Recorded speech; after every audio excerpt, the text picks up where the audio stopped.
స్తోత్రమయ్యా. ఆదికాండము గ్రంథం 26వ అధ్యాయం 21వ అధ్యాయం 31వ వచనం. 21వ అధ్యాయం 31వ వచనం చదవండి తల్లి. అక్కడ వారిద్దరూ అట్లు ప్రమాణము చేసుకొనినందున ఆ చోటు బెయేర్షెబా అనబడెను.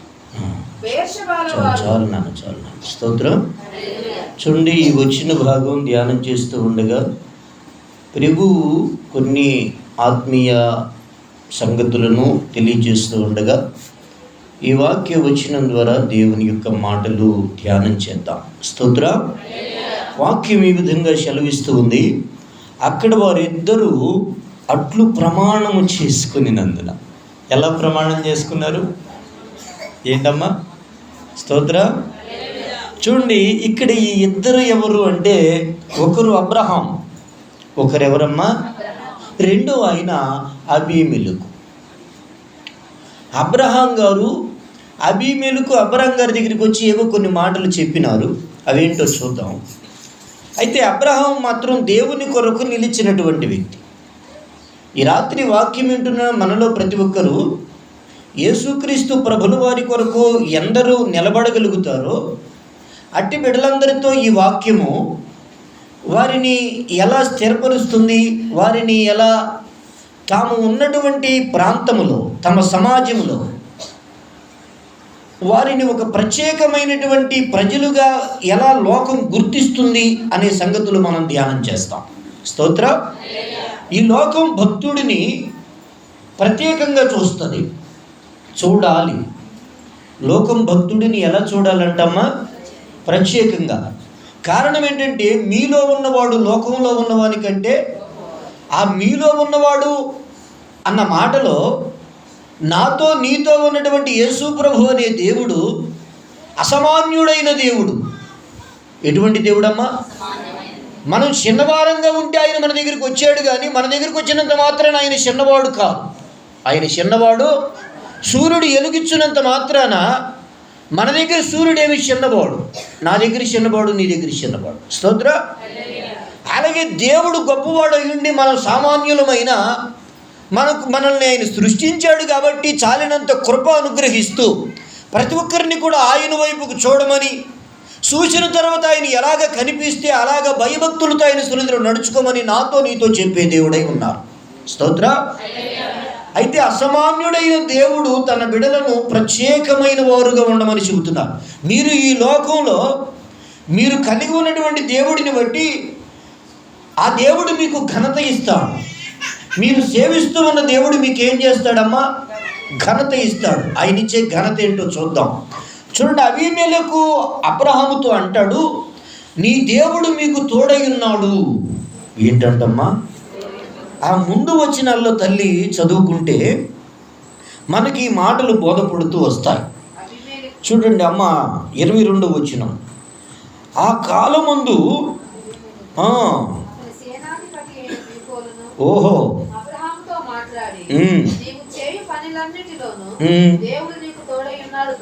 అవును, వెరీ గుడ్ తల్లి. చూడండి, ఇక్కడ దేవుడు నీకు తోడై ఉన్నాడు. పుత్ర పౌత్రాదులు. స్తోత్ర. దేవుడు నీకు తోడై ఉన్నాడు అనే ఒక మాట అబీమెలెకు అబ్రహాముతో అంటున్నారు. స్తోత్ర. ఎవరు ఈ అబ్రాము అంటే? దేవుడిని వెదుకులాడేటటువంటి భక్తుడు. అబ్రాము ఎవరు? దేవునిని వెదుకులాడేటటువంటి భక్తుడు.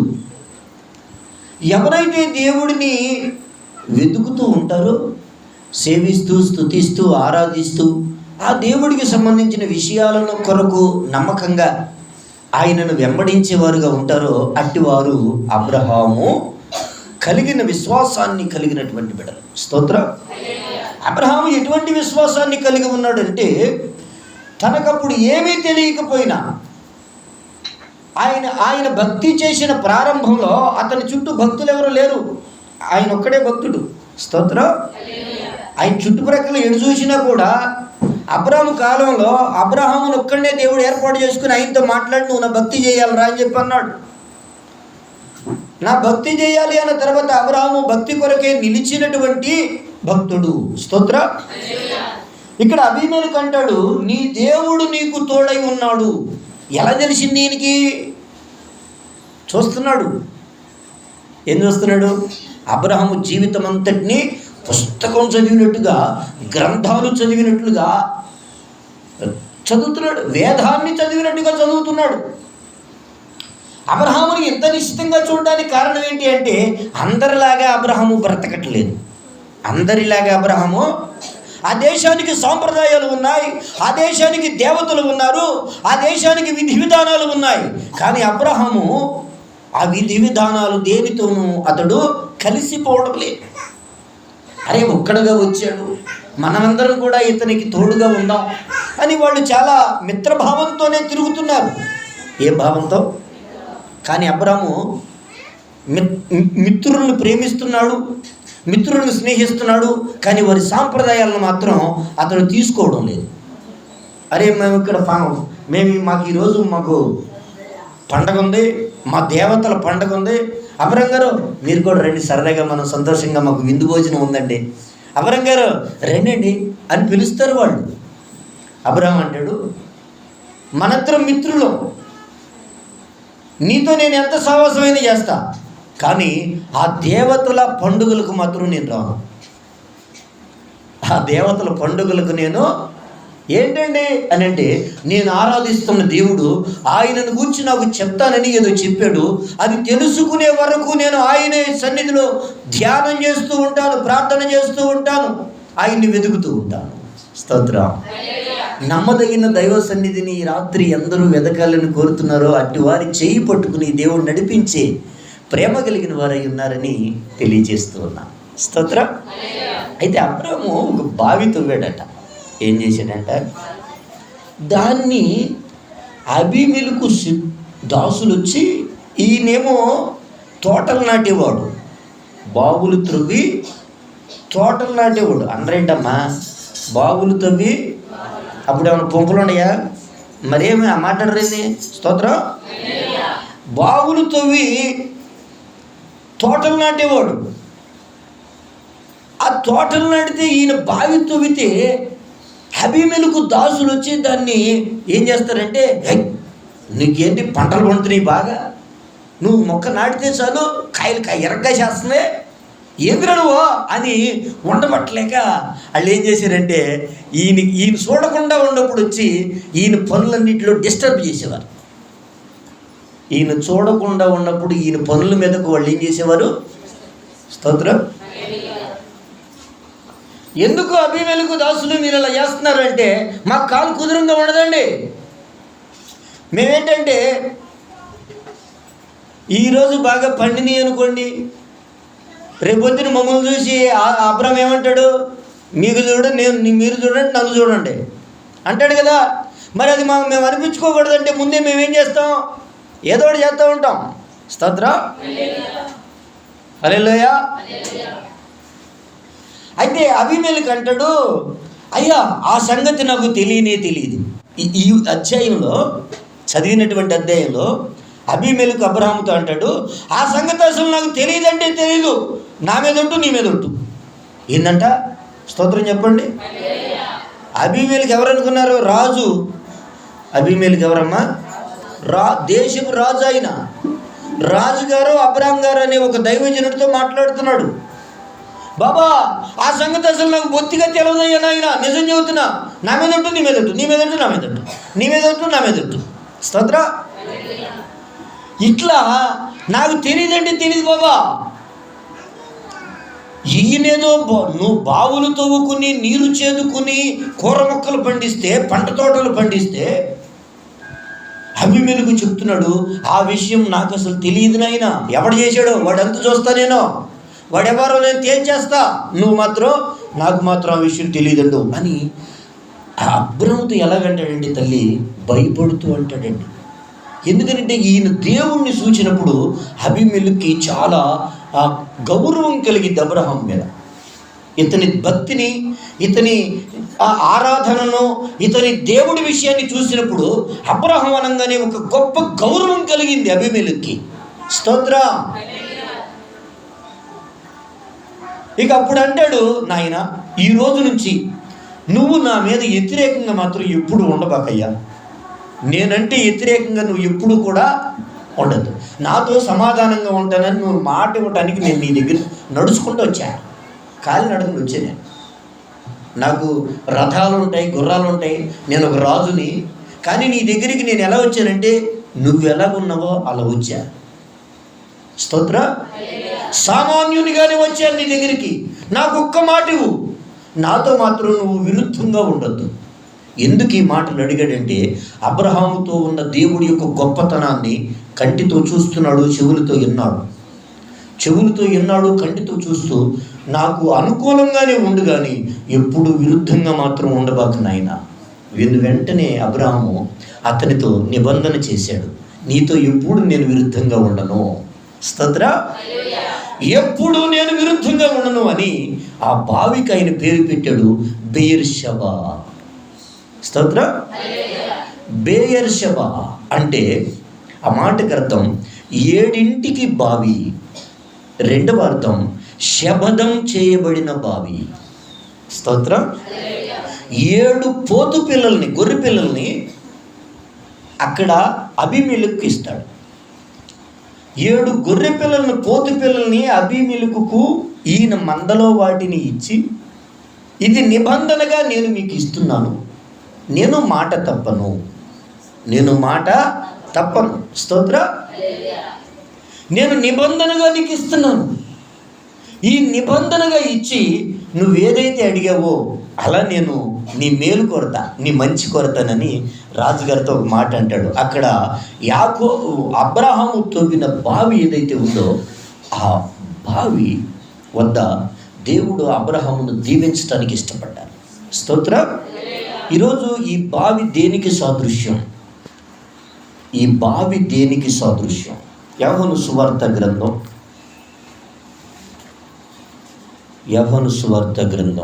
7వ అధ్యాయం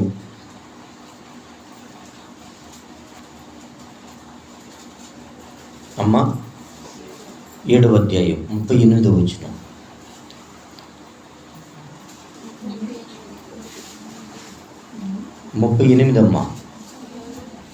లేదా 7:38 యోహాను సువార్త.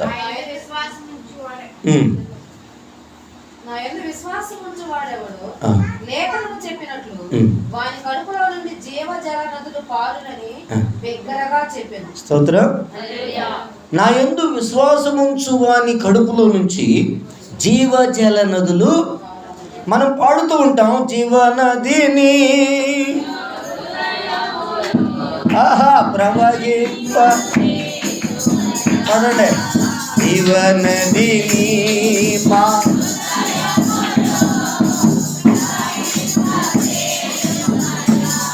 హల్లెలూయా. జీవనదిని మాలో ప్రవహింప చేయండి. మా అజ్ఞానంలో నీ జ్ఞానాన్ని ఉంచండి. మా జ్ఞానంలో నీ వాక్యాన్ని ఉంచండి. మా తెలివిలో నీ సత్యాన్ని ఉంచండి. మా ఆలోచనలో నీ వాక్కులో ఉన్నటువంటి సత్యాన్ని నేర్పించండి మాకు. స్తోత్రం.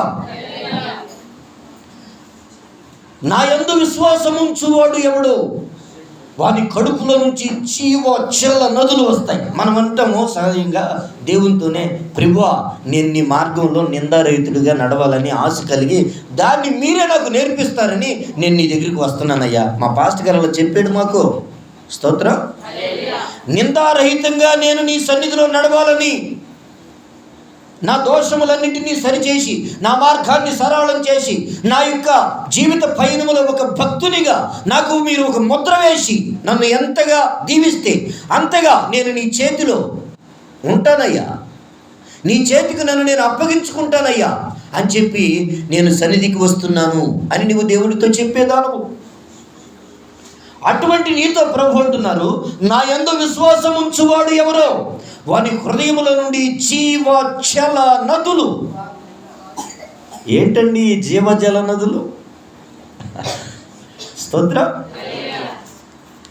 ఈ జీవజల నదులు ఏంటి? యెషయా గ్రంథం 44వ అధ్యాయం, త్వరగా తీయాలమ్మా, 3వ వచనం.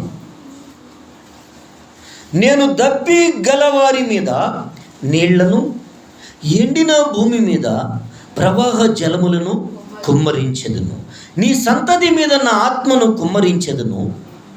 స్తోత్ర. చూడండి, దప్పిగలవారి మీద నేను జీవజల నదులను, నీళ్లను కుమ్మరిస్తానంటున్నాడు. ఈరోజు మనకు దప్పిక ఉంటే, దావీదు భక్తుడు అన్నాడు, దుప్పి నీటి వాగుల కోసం ఆశపడినట్లు నా ప్రాణము నీ కొరకు. ఈరోజు ఎందరి హృదయాలు దేవుని వాక్యములమున సత్యాన్ని నేను తెలుసుకోవాలని కోరుకుంటున్నాయో అట్టి వారిని దేవుడు జీవజల నది కలిగిన హృదయంగా మార్చాలని కోరుతూ నీతో ఆయన తన వాక్యాన్ని బోధిస్తూ ఉన్నారు. స్తోత్రం. నిన్ను ఒక జీవజలముల నదిగా చేయాలని. ఏమి నదండి ఇది? జీవజలముల నది. కీర్తనలో ఒక మాట ఉంటుంది, ఒక నది కలదు, అది దేవుని సర్వోన్నతమైన స్థలములను తడుపుచున్నది. స్తోత్ర. దేవుని సంతోషపెట్టు వ్యక్తిగా నీవు ఉండాలి అంటే ఆ తోటలో ద్రాక్ష చెట్లు అంటున్నాయి, ఆ తోటలో అంజూరపు చెట్లు అంటున్నాయి. ఏమని అనంటే, దేవుడిని మనుషులను సంతోషపెట్టు మా ఫలములను ఇయ్యక మీ పైన ఊగులాడుటకు వచ్చేదమా, మీ పైన ఊగులాడుటకు వచ్చేదమా. ఎవరన్నుంటే చూసుకోండి పొండి. స్తోత్ర.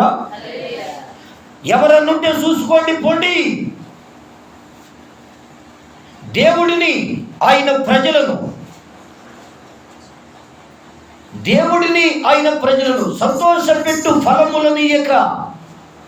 కాబట్టి జీవ జలముల నది వలె దేవుడు ఈరోజు మనలో ప్రతి ఒక్కరిని చేయడానికి, మన హృదయాన్నట ఆయన కీర్తనతో, మన హృదయాన్నట ఆయన తన ప్రార్థనతో, మన హృదయాన్ని ఆయన తన వాక్యంతో నింపితే నీ హృదయం జీవజలముల నది అయిపోతుంది. అంటే నీ మాటలో అనేక మంది బిడ్డలకు ఊరట కలిగింది. ఊరట. స్తోత్ర. నీ మాట జీవింపచేసే శక్తి ఉంటుంది. నీటికి జీవింపచేసే సామర్థ్యం ఉంటుంది. నీరు ఎక్కడ ఉంటుందో అక్కడ మానవుని యొక్క మనుగడ ఉంటుంది. స్తోత్ర.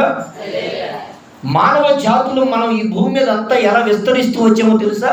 మీ తాతగారిని అడుగు, మా తాతగారిని నేను అడుగుతా. నీరు ఎక్కడ దొరికితే ఊరు అక్కడ ఉంటుంది. నీరు ఎక్కడ దొరికితే మరి అది. స్తోత్రం చెప్పు. అలా అలా వచ్చాం, విస్తరించుకుంటాం ఒక చోట నుంచి ప్రపంచం అంతా. ఈ నీటి ఓటగా దేవుడు నేను చేయటానికి ఎప్పుడైనా చేస్తాడంటే దప్పిగలవారు. ఇక్కడ దప్పిక కావాలి. ఏం కావాలమ్మా? దప్పిక కావాలి. నాకు అసలు నీటి అవసరత లేదయ్యా, నాకు ఏ అవసరత లేదయ్యా అని వరంగా ఉండకూడదు. లోకంలో ఉన్న మనుషులకు, భక్తి చేస్తున్న మనకు వ్యత్యాసం ఏంటంటే, యేసు ప్రభు బిడ్డలు ఎప్పుడు కూడా దేవుడి దైవత్వాన్ని తెలుసుకోవడంలో గొప్ప దప్పిక కలిగిన వారై ఉంటారు, ఉండాలి. యేసు ప్రభు దైవత్వాన్ని తెలుసుకోవడంలో దప్పిక ఎప్పుడు ఉండాలి. ఇది నాకు తెలిసిన వాక్యమే, ఇది నాకు తెలిసిన సన్నిధి అనే భావం ఈ భూమి మీద ఉన్నంతకాలం నాలో నీలో ఉండకూడదు అనేది క్రైస్తవ సత్యం చెప్పే పాఠం. స్తోత్రం. క్రైస్తవ సత్యం నాకేం చెప్తుందో అది నీకు చెప్తున్నాను. భూమి మీద ఉన్నంతకాలం ఇది నాకు తెలుసు అని అన్నావో తలుపు ఎత్తనావు. ఆ తలుపు యాత్వే నీకు తెలుసు, తీర్థం రాదు, ఎయివాక. స్తోత్రం. హల్లెలూయా. ఎప్పుడు దాహం, అయ్యా నేను ఇంకా తెలుసుకోవాలి, ఇంకా తెలుసుకోవాలి. రాత్రి జాముల యందు నేను దేవుడి యొద్ద కనిపెట్టి ఉండగా, రాత్రి జాముల యందు నేను దేవుడిని వెతుకుతుంటే ఇంకా నా ప్రాణం అంటుంది, ఆయనను వెతుకు, ఆయనను వెతుకు, ఆయన వాక్యాన్ని చదువు, ఆయన వాక్యాన్ని చదువు. ఈ భూమి మీద ఈ ఆయుకాలమే సరిపోదండి ఈ దేవుడిని సేవించటానికి. ఈ ఆయుకాలం సరిపోదు నా ప్రియ సోదరి ఈ దేవుడిని మహిమపరచటానికి.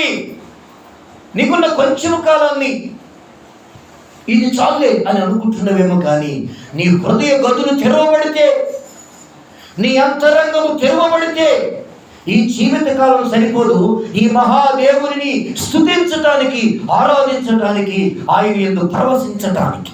స్తోత్రం. హల్లెలూయా. కాబట్టి దప్పిక అనేది ఉంటే ఆ వ్యక్తిని ఏం చేస్తారంటే, దప్పిక ఎవరిలో ఉంటుందో వారికి మాత్రమే దేవుడు ఏం చేస్తారంటే జీవ జలముల బుగ్గలిస్తాడు. ఏమి? జీవ జలం. ఈ జీవ జలములు నీకు దప్పిక ఉండాలి. యేసు ప్రభు మీద దప్పిక. ఈ దప్పిక ఏం దప్పిక? యేసు ప్రభు మీద దప్పిక. కాబట్టి దైవత్వాన్ని గురించి నేను తెలుసుకోవాలి అనే తృష్ణ కలిగి, ఈ దైవత్వాన్ని తెలుసుకుంటూనే ఆయనకు విరుద్ధంగా కానీ ఆయనకు వ్యతిరేకంగా కానీ ప్రవర్తిస్తూ ఉంటే నువ్వు చాలా తప్పు చేస్తున్న వ్యక్తి. స్తోత్రం. ఆయన దైవత్వాన్ని గురించి నేర్చుకుంటూనే ఆయనకు విరుద్ధమైన బిడలంగా ఉండకూడదు, కానీ ఆయన్ని ప్రేమించేవారంగా, ఆయన సహవాసానికి నేను దూరంగా ఉండడానికి ఆయన కారణమా నేను కారణమా, ఆయన కారణమా నేను కారణం అని చూసుకుంటే మనకి ఆ తేడా తెలిసిపోతుంది. మనలో ఉన్న బలహీనత ఏంటో తెలిసిపోతుంది. మన బలహీనత తెలియనంత వరకు మనకు ఎదుటివాడు దోషిగా కనిపిస్తాడు. మన బలహీనత తెలిసిన తర్వాత మన హృదయము దేవుడి హృదయంతో కలిసిపోతుంది. స్తోత్రం. నీ హృదయము దేవుడి హృదయంతో కలిసిపోతుంది. కలిసిపోయిన తర్వాత ఇక అక్కడ స్తుతే ఉంటుంది, కానీ వెంబడించటమే ఉంటుంది. కానీ దేవునిని మహిమపరచడానికి ఆయన ఇచ్చే ఆధ్యాత్మిక వరాలను కలిగి ఉండడం కొరకైనటువంటి ప్రయాస, తాపత్రయం, కృషి ఉంటాయి, కానీ తద్భిన్నమైనవి ఏవి కూడా నీవు కలిగి ఉండవు. స్తోత్రం. కాబట్టి ప్రభు అంటున్నారు, విశ్వసించు వాని హృదయములో నుంచి నేను జీవజల నదులను. మన హృదయాన్ని దేవుడట ఒక బావిలా చేస్తారట. ఈ బావి నిత్యము ఓటలూరే బావండోయ్. ఇది ఎండిపోయే బావి కాదు. స్తోత్రం. యోసేపు అలనాడు ఇశ్రాయేలీల కొరకు బండను చీల్చాడు. అందులో నుంచి నీళ్ళు వచ్చాయి. దేవుడు చెప్పాడు, బండకు నీ కర్రను చూపు. అందులో నుంచి ఆ మోషే ఇశ్రాయేలీయుల దాహం తీర్చడానికి దేవుడు చెప్పినటువంటి మాటను బట్టి ఆయన ప్రార్థన చేయగా నీరు ప్రవాహాలుగా వచ్చాయి. నీరు ప్రవాహాలుగా ఈరోజు కూడా ఇశ్రాయేలు దేశంలో ఆ ఓటలు ఇంకా వస్తూనే ఉంటాయి అని సాక్షాత్కంగా కొందరు సందర్శకులు తెలియచేస్తూ వస్తున్నారు. స్తోత్రం. కొందరు సందర్శకులు ఏమని చూపిస్తున్నారంటే, ఇది మోషే గారు ఇశ్రాయేలీయుల నిమిత్తమై చీల్చినటువంటి బండ, ఇందులో నుంచి జీవ నదులు ప్రవహించాయని. నేటికి ఆ ఓటలు అలా వస్తూనే ఉంటాయి. అది దేవుని మహిమను చూపించేటటువంటి స్థలాలు. స్తోత్రం. దేవుడి మహిమను చూపే స్థలాలు. అరే, భూగోళ సంబంధమైనటువంటి ఈ లోకానికి సంబంధమైనటువంటి పరిస్థితులలోనే దేవుని మహిమ నిలిచి ఉంటే, జీవము కలిగినటువంటి నా యొద్ద నీ యొద్ద యేసు ప్రభు ఎటువంటి జీవ జలముల ఓటను పుట్టించేవారైనా. ఆయన నన్ను ఎలా చేయాలని కోరారు? ఆయన నిన్ను ఎలా చేయాలని కోరారు అంటే సజీవమైన స్తుతి, సజీవమైన ఆరాధన, సజీవమైన దైవ భక్తి. భక్తులను పుట్టించడానికి దేవుడు తన సన్నిధిని ప్రత్యక్షపరిచేవారై ఉన్నారు. ఆ సన్నిధి మార్గంలో భక్తుల్ని నడిపించేవారై ఉన్నారు. స్తోత్రం. ఈరోజు వాక్యం మనతో చెప్పే మాట ఏంటంటే, విశ్వసించువాడవైతే నీలో నుంచి జీవనదులు వస్తాయి, జీవ జల నదులు వస్తాయి. మన విశ్వాసం ఎటువంటిది అని అంటే, అది మాటతో చెప్పుకునేదో, బాహ్యంగా లోకానికి కనుపరిచేదో మాత్రమే కాదు, కానీ ఈ విశ్వాసం లోతైన అనుభవానికి చెందినదిగా ఉండేలా, క్రీస్తుతో ఒక లోతైన సంబంధాన్ని కలిగి ఉండేటట్లు చేసేదిగా, యేసు ప్రభుతో నీ ప్రయాణం ఎవరో విడదీయరాని ఒక గొప్ప బంధముగా, అనుబంధముగా అది ఉండేలా నువ్వు చూసుకోవటానికి ఈ ప్రభువును ఎంత అధికంగా ప్రేమిస్తావు అనేది నీవు చూసుకోవాలి. స్తోత్రం. ఈరోజు విశ్వసించు వారమైతే ఏం విశ్వసించాలి? యేసు దైవత్వాన్ని చూడాలని నీ హృదయంలో కలిగి ఉండే అభిలాషే ఆ వచనములో ఉన్న విశ్వాసం అనే మాట తెలియచేసే నిర్వచనం. యేసు దైవత్వాన్ని నేను చూడాలి, దాని కొరకే నేను భక్తి చేస్తున్నాను అని నీవు అడిగే దానివైతే, అని నువ్వు ప్రార్థించే వ్యక్తివైతే, దేవుడు నిత్యము నీ హృదయాన్ని ఏం చేస్తారంటే కొంతకాలం ఉండిపోయేది కాదు, కొంతకాలం ఉండి కొంతకాలం మాత్రమే నీ యొద్ద ఉండేది కాదు, నిత్యము ఆ దేవునిని స్తుతించేటటువంటి వ్యక్తిగా, ఆయన్ని ఆరాధించేటటువంటి వ్యక్తిగా నిన్ను చేసేవాడే నేను ప్రకటిస్తూ ఉన్న యేసు. హల్లెలూయా. కాబట్టి విశ్వసించువాడు యేసునాథుడు త్రవ్వే నీటి ఓట. విశ్వసించువాడు, ఈ విశ్వాసం ఏమిటి అనంటే నేను విశ్వాసిని అనడం కాదు. ఈ విశ్వాసం యేసు దైవత్వాన్ని స్నేహించే ఒక స్థిరమైన హృదయం. యేసు దైవత్వాన్ని స్నేహించే ఒక స్థిరమైన హృదయం. స్తోత్రం చెప్పు.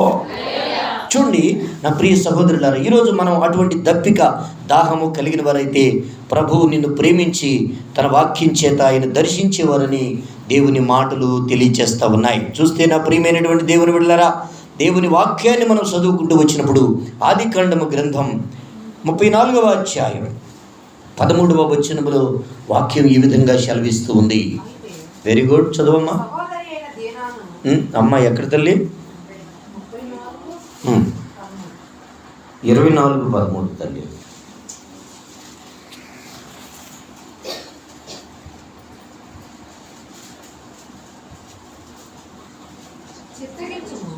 నేను ఈ నీళ్ల ఓట యొద్ద నిలుచుచున్నాను. ఈ ఊరి వారి పిల్లలు నీళ్లు చేదుకొందుకు వచ్చుచున్నారు. మంచిది, స్తోత్రం. చూడండి ఇక్కడ భక్తుడు చెప్తున్నాడు, నేను ఈ నీళ్ల ఊట యొద్ద.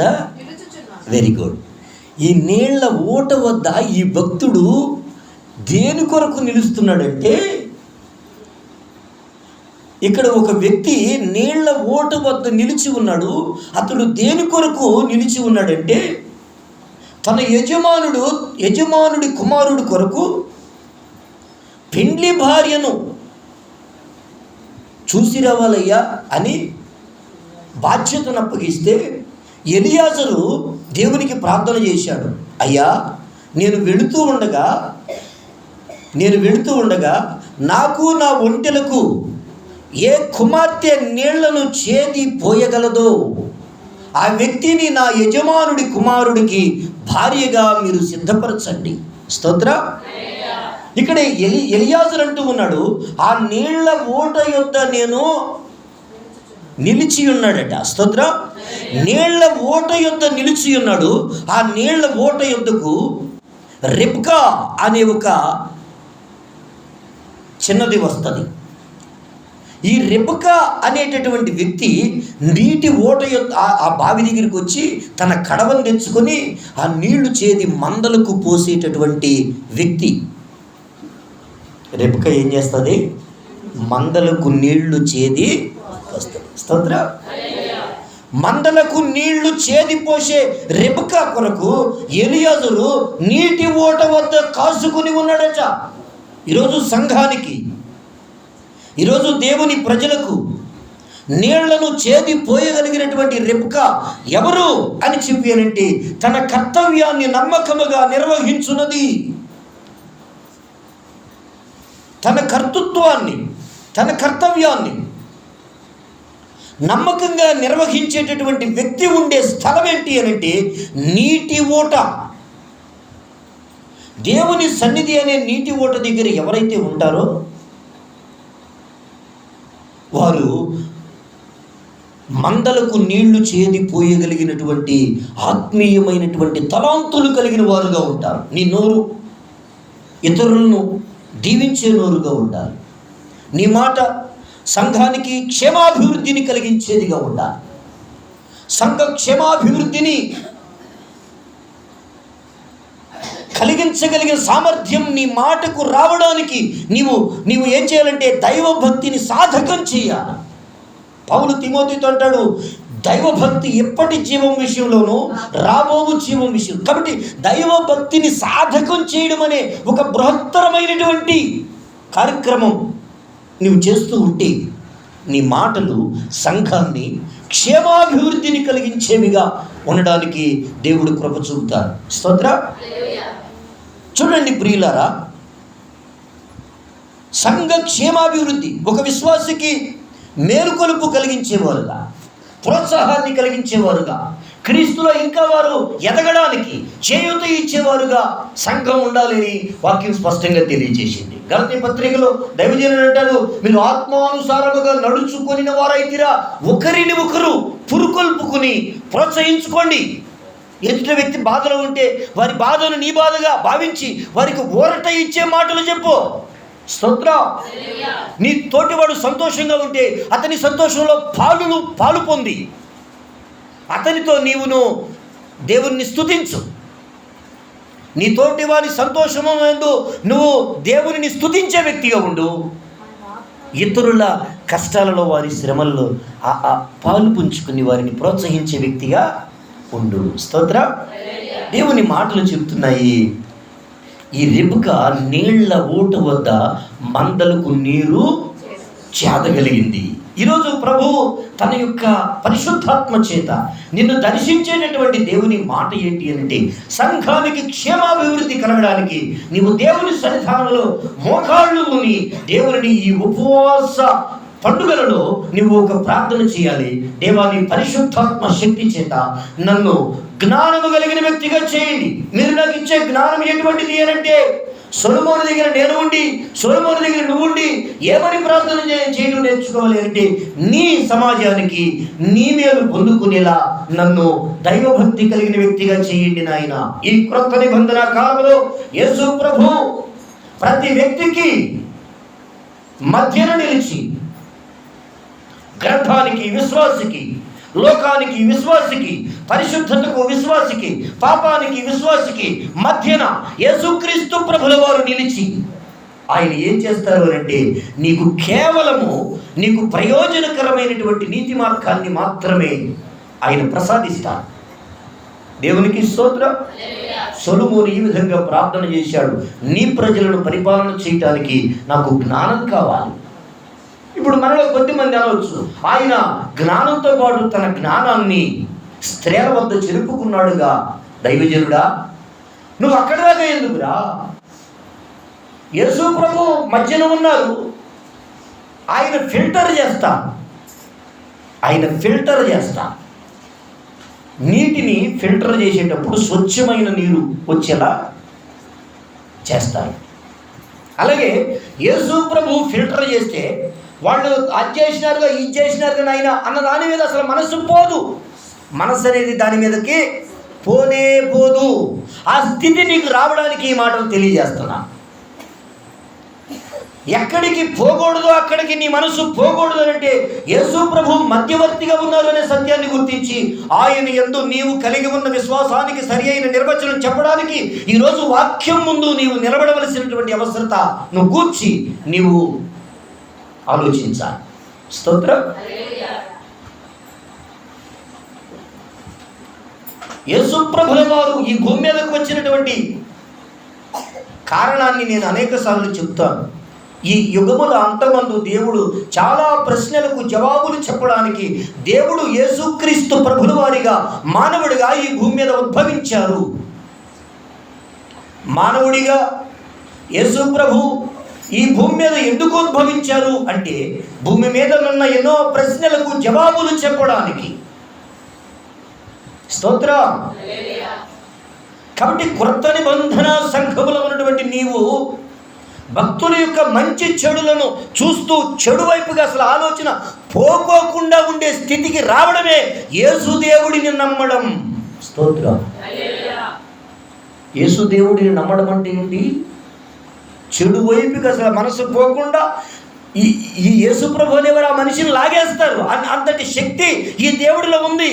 అలా అంతటి శక్తి ఉన్నవారిగా ఆయన్ను చూడగలిగితేనే సత్యమైన ఉపదేశాన్ని నీవు ధ్యానిస్తున్నావు అని గుర్తించగలుగుతూ వస్తావు.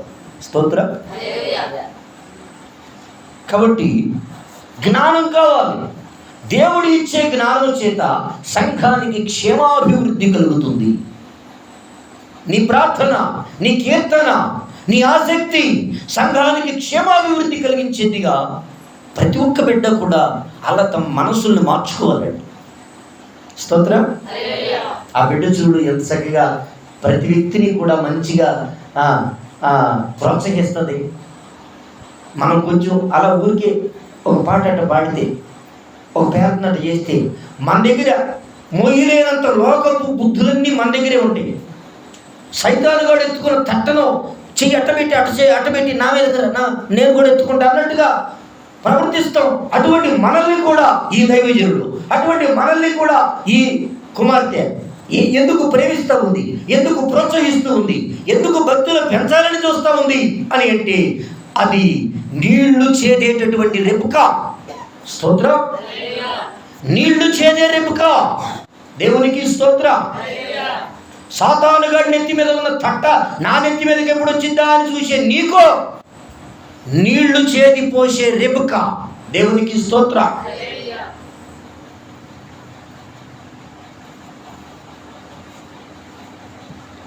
కాబట్టి జ్ఞానం కావాలి. ఎవరికైతే దేవుడు ఇచ్చే జ్ఞానం కావాలని ప్రార్థన చేస్తారో, యేసు ప్రభు చెప్పినారు, మీలో ఎవరికైనా నువ్వు జ్ఞానము కొలువుగా ఉన్న ఎడల వాడు నన్ను ప్రార్థన చేయాలి. కొన్ని ప్రాముఖ్యమైన విషయాలు ఉంటాయి, వాటిని ప్రతిరోజు దేవునికి తెలియచేయాలి. దేవా, దైవిక జ్ఞానాన్ని నాకు ఇవ్వండి. మీరిచ్చే జ్ఞానం ఎలా ఉండాలంటే సంఘంలో ప్రతి వ్యక్తికి నేను మేలు చేసే వ్యక్తిగా ఉండాలి. స్తోత్రం. ఇలా ఎవరు కోరతారో దేవుడు వారిని ఉన్నతమైన స్థితికి ఎదిగింపజేస్తారు. స్తోత్రం. ఉన్నతమైన స్థితికి ఆయన ఇచ్చే పారమార్థిక పరలోక సంబంధమైన దీవెనలు భూమి మీద అవి దీవెనలే, నిత్య రాజ్యములో అవి దీవెనలే. భూమి మీద అవి దీవెనలే, పరలోకములో అవి దీవెనలు. కనుక అట్టి దేవుని రాజ్యమైనటువంటి పరలోక రాజ్య సంబంధమైన దీవెనలు పొందుకోవడానికి ఈరోజు దేవుని యొక్క జ్ఞానాన్ని అడిగే బిడ్డలుగా ఉండాలి. యేసు ఇచ్చే జ్ఞానం నీవు పొందుకోవడానికి.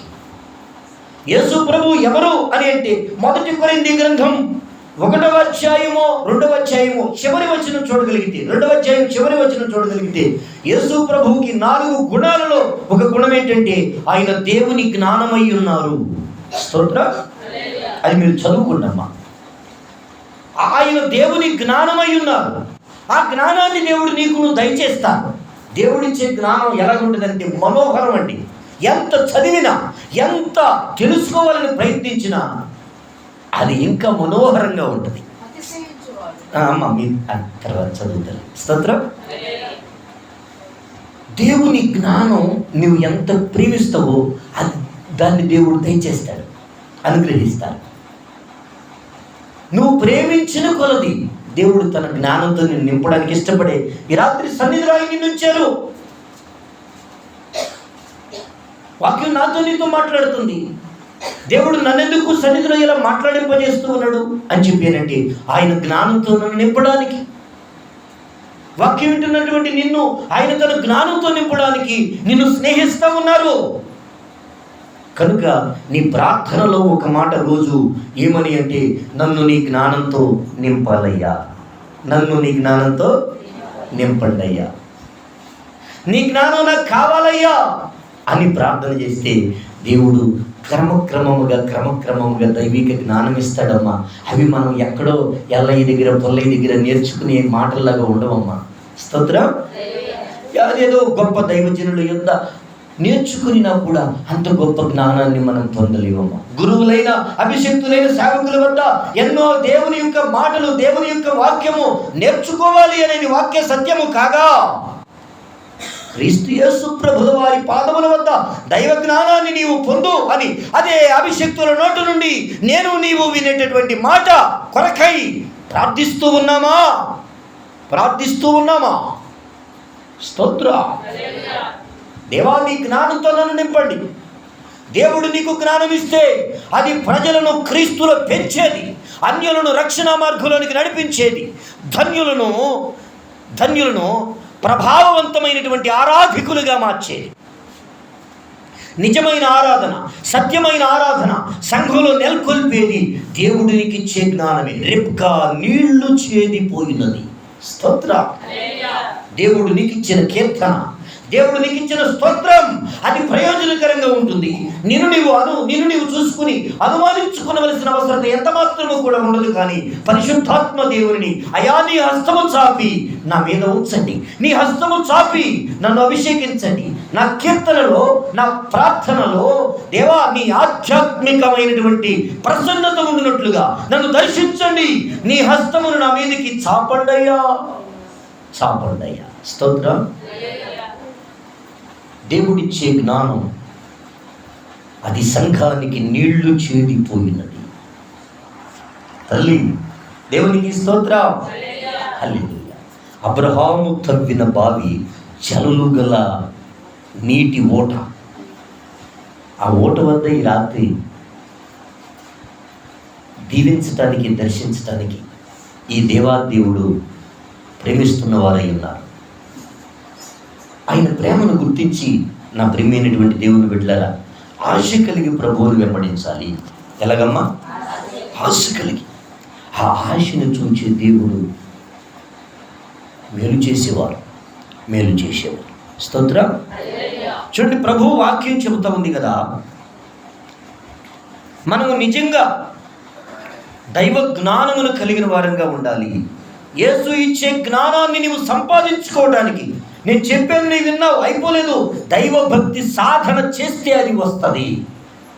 దైవభక్తి, మోకాళ్ళ ప్రార్థన. నీకు సాధ్యమైతే గ్రంథాన్ని కూడా మోకాళ్ళ మీద ఉండి చదవడానికి ఇష్టపడు. కనీసం 15 నిమిషాలైనా మోకాళ్ళ మీద నువ్వు వాక్యాన్ని చదివినా, మోకాళ్ళ ప్రార్థన చేసిన అమితమైనటువంటి క్రీస్తు ప్రసన్నత నా మీదకి, నీ మీదకి వస్తుంది. భక్తికి కొన్ని విలువలు ఉన్నాయి, అవి మన జ్ఞానానికి కూడా అర్థం కానంత గొప్పవి. స్తోత్రం. కాబట్టి మనం ఆలకించాలి, నువ్వు వినాలి. వాళ్ళు అలాగే చెప్తారులే అనుకోకూడదు, అందులో చాలా విలువలు ఉన్నాయి. నువ్వు వింటే, చేస్తూ ఉంటే అప్పుడు దేవుని యొక్క వాక్కు చేత దీవించబడతావు. స్తోత్రం. దేవుని మాటలు మనతో చెప్తూ ఉన్నాయి కదా, యోసేపు ఫలించెడి కొమ్మ, అతడు ఓటల వద్ద ఫలించెడి కొమ్మ. స్తోత్రం. చూడండి, ఆదికాండం 49వ అధ్యాయం 22వ వచనం. యోసేపు ఫలించెడి కొమ్మ, ఓట యుద్ధ ఫలించెడి కొమ్మ. స్తోత్రం. ఓట యుద్ధ ఫలించే కొమ్మగా యోసేపు దీవించబడ్డాడు. ఎలాగూ దేవుడు ఇలా యోసేపును దీవిస్తూ వచ్చారు అని చూడండి. యాకోబు తమ బిడ్డలను దీవిస్తూ, యాకోబు తన కుమారులను దీవిస్తూ యోసేపుతో ఇలా అంటున్నారు, ఈడు ఓటల వద్ద ఫలించెడి కొమ్మ. యోసేపు. స్తోత్రం. ఈరోజు యేసు అనే ఓట వద్ద నేను నీవు ఉండి దేవుడి కొరకు ఫలించే బిడలంగా ఉండడానికి, దేవుని బిడలరా, దేవునికి స్తోత్రం. ఈ యేసు ప్రభువునందు భయభక్తులు కలిగిన వారంగా, దేవుడు నిన్ను దర్శించేటప్పుడు, దేవుడు నీ ఎడల ఒక మంచి ఉద్దేశాన్ని కలిగి ఉన్నప్పుడు, దైవ దర్శనాన్ని కాపాడుకోవలసినటువంటి బాధ్యతలను గుర్తించి, దైవ దర్శనాన్ని కాపాడుకోవలసిన బాధ్యత మీరు గుర్తించారు.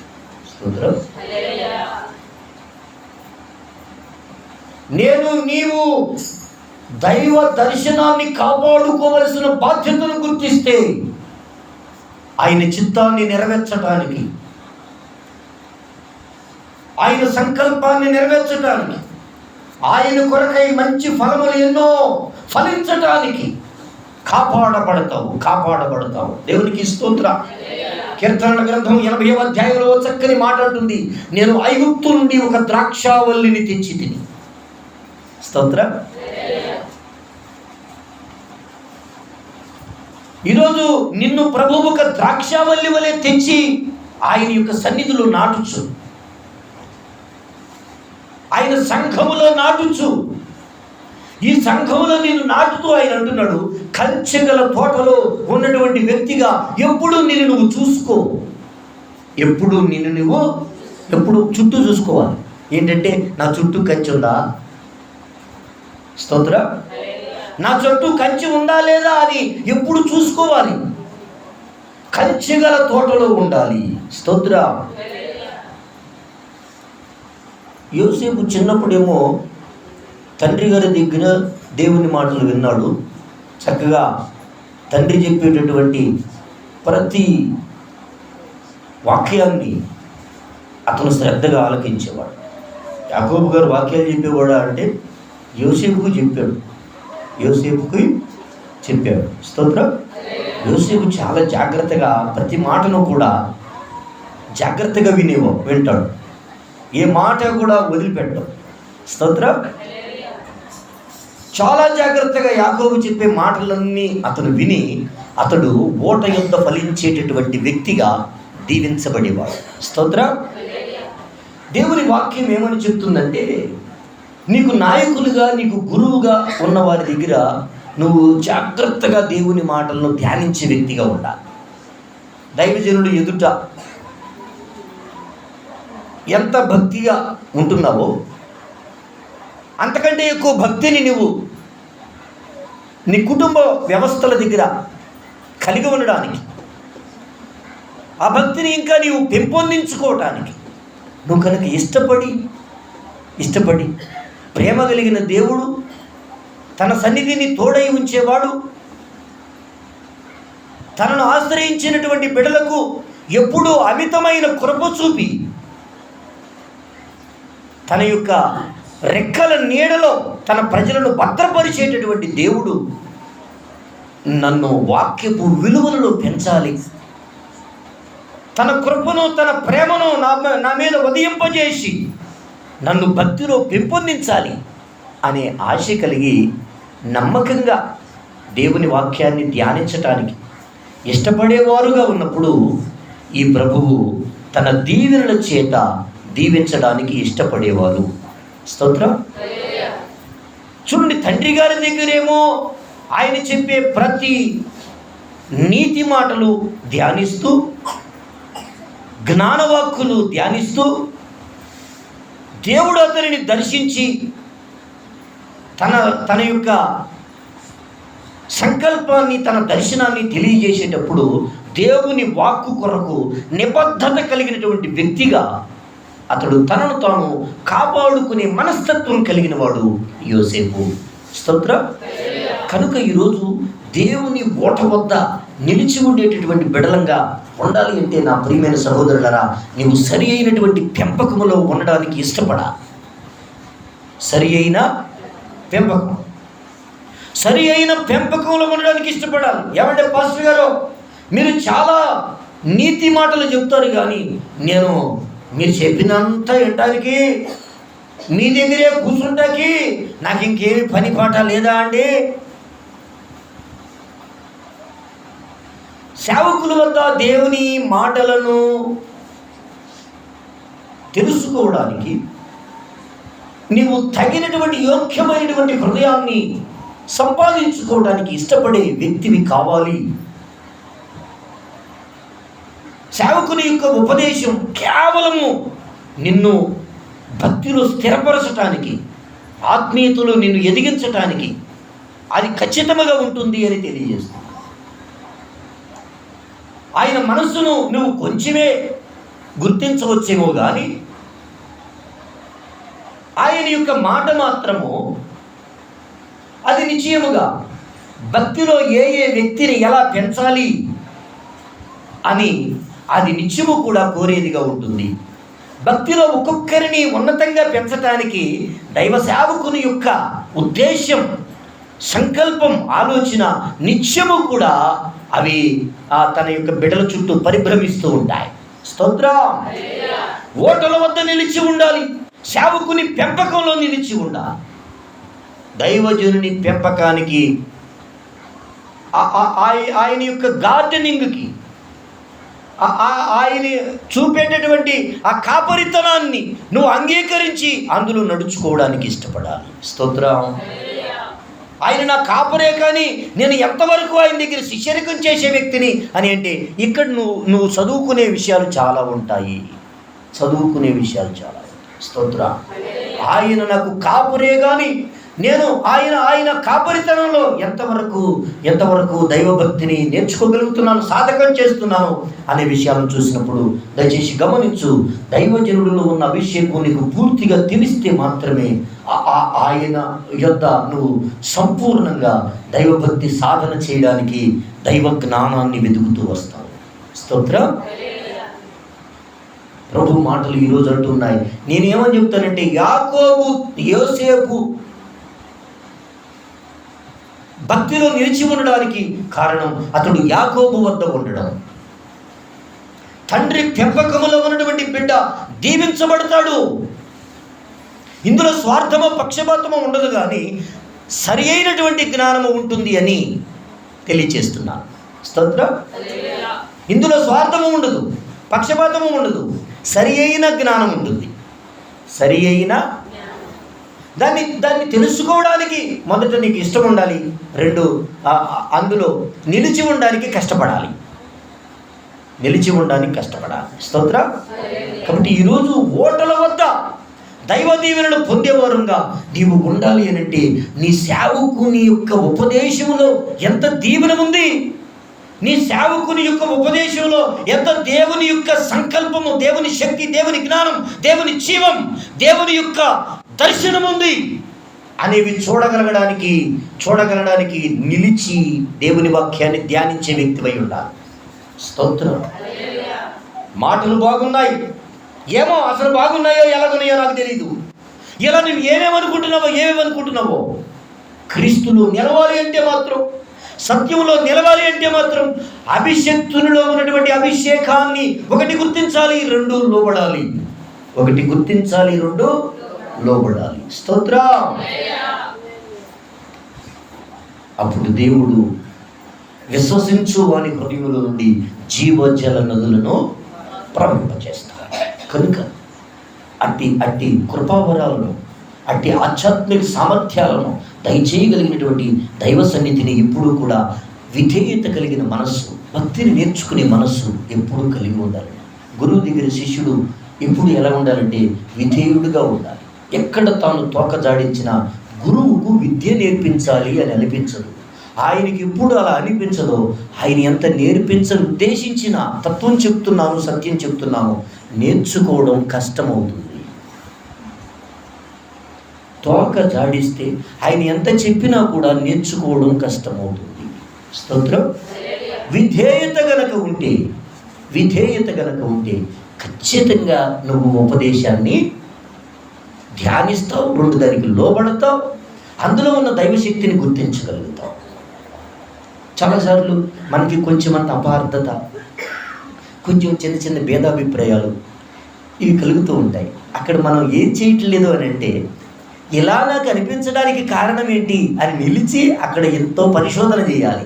అప్పుడు నీకు సత్యం తెలుస్తుంది. స్తోత్ర.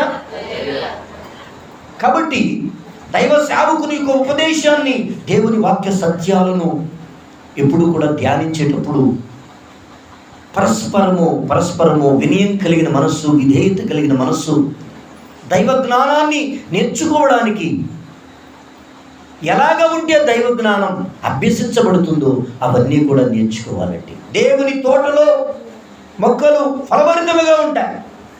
తోట వెలుపలి మొక్కలు తోటలో ఉన్న మొక్కల వలె ఉండాలని కోరుకుంటా, కానీ తోటలోని మొక్కలకు సరి అయినటువంటి గార్డెనింగ్ ఉంటుంది. అంటే తోటమాలి వాటిని కాచే విధానం, వాటిని పోషించే విధానం, వాటిని చూసుకునే విధానం ప్రత్యేకంగా ఉంటుంది. కాబట్టి తోటమాలి తోటను ఎంత జాగ్రత్తగా జ్ఞానయుక్తంగా పెంచుతాడో ఆ ఆత్మీయ అనుభూతిని సంపాదించుకోవడానికి తోటలోని మొక్కగా ఉండాలి. కంచెగల తోటలో ఉన్న వ్యక్తిగా ఉండాలి. స్తోత్రం. ఎప్పటికప్పుడు ఇదిలిచ్చేసుకోకూడదు. ఏం చేసుకోకూడదు? నన్నెవడో పట్టుకుంటున్నాడు, నన్నెవడో అరికడుతున్నాడు, నన్ను అదుపు చేస్తూ ఉన్నారు అని నువ్వు ఇదిలి చేసుకుంటున్నావా? నేను నిన్ను ఎడంగా నెట్టేయట్లేదు, నిన్ను దూరంగా తోసేయట్లేదు. యాకోబు దగ్గర యోసేపు పెరిగాడు అనే మాట వివరణను నేను తెలియజేస్తున్నాను. స్తోత్రం.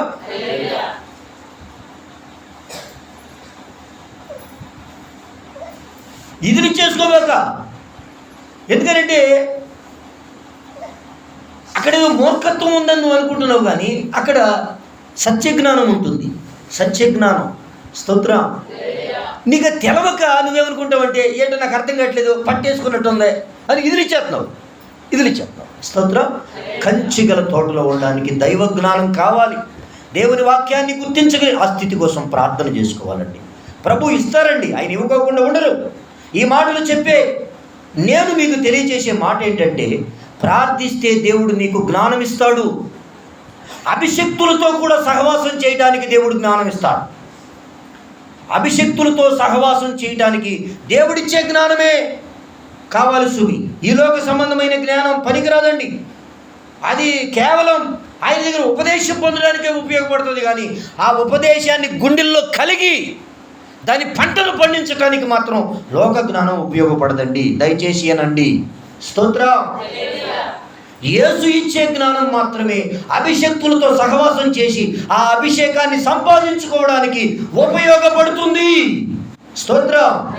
అంటే అభిషేకపు హస్తం దేవుడు నీ మీదకి చాపును గాక. ఆమేన్.